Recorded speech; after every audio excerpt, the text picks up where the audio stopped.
Welcome top news today.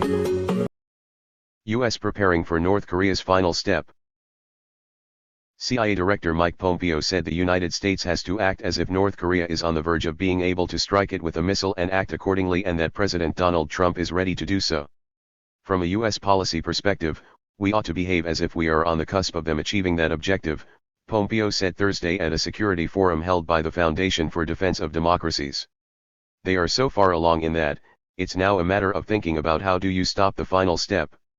Whether it happens on Tuesday or a month from Tuesday, we're in a time where the president has concluded that we have a global effort to ensure that North Korean leader Kim Jong-un does not obtain that capacity, Pompeo continued.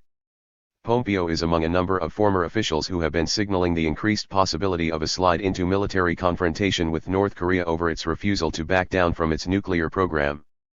The CIA chief spoke at the forum shortly before National Security Advisor H.R. McMaster, who also said the president wasn't prepared to accept a nuclear Pyongyang.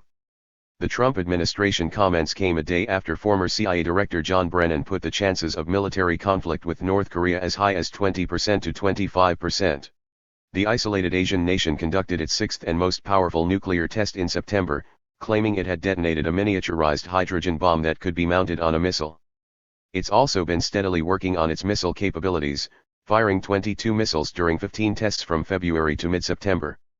Even as other countries have urged caution, dialogue, and reciprocal confidence-building measures, Trump has belittled the North Korean leader as Rocket Man, dismissed Secretary of State Rex Tillerson's efforts to broker a diplomatic solution, and hinted that he is ready to take military action.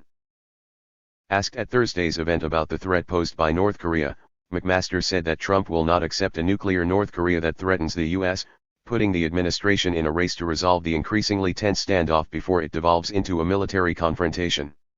He's not going to accept this regime threatening the United States with nuclear weapons, McMaster said. There are those who would say, well, why not accept and deter? Well, accept and deter is unacceptable.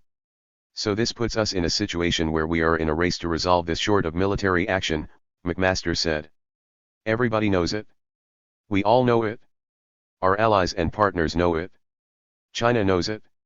Russia knows it. The prospects for military conflict on the Korean peninsula are greater than they have been in several decades, he said. I don't think it's likely or probable, but if it's a 1 in 4, 1 in 5 chance, that's too high. Asked if that's the rating he'd give for the chances of conflict, he said, yeah, I guess I would. Brennan sketched out a scenario in which, some kind of limited military engagement that would result in some deaths, that could then quickly trigger some retaliatory strikes that could escalate. On top of that conventional scenario of escalation, he reminded the crowd that North Korea has finally honed cyber capabilities. So I think we have to be mindful here that there are a number of scenarios here that could lead to an escalation that we really need to be trying to avoid, Brennan said. Trump isn't helping on that score, he said. You have two leaders of the two major protagonist countries that are hurling these broadsides back and forth, and they have a lot of personal political face involved in it, he said. McMaster praised Trump's handling of the crisis, saying that the president's leadership had created the possibility of an unprecedented level of international cooperation on the issue.